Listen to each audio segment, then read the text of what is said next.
As families come together for the holidays, it can be an important time to set boundaries with relatives who may not be around all the time, such as grandparents.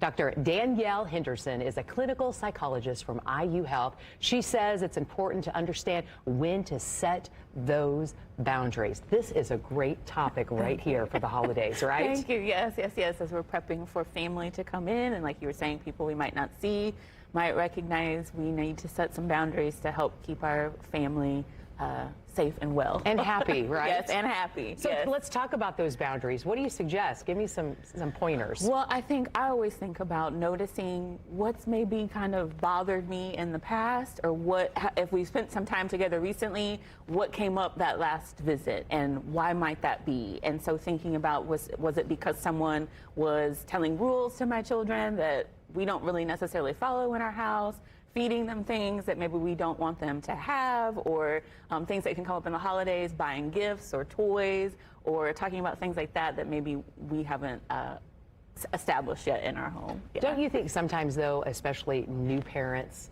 need to relax a little bit, when grandma and grandpa come, they don't get to see the grandchildren a lot, and they want to shower them with gifts. Just kind of let it roll off. Would you suggest that? Is that a good point? Possibly. I think it's a balance. It's maybe some of it of, I'm going to let some of this roll off, like you said. We don't see them that often.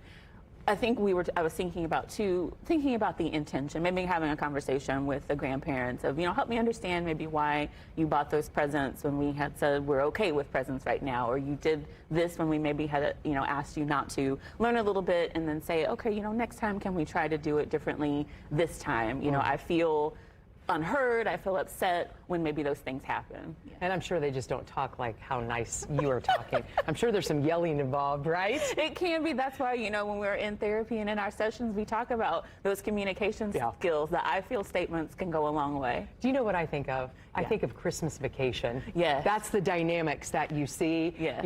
Grandma coming, and then great grandma coming, and then eating a Jello with some cat food in it. No, cat food in it.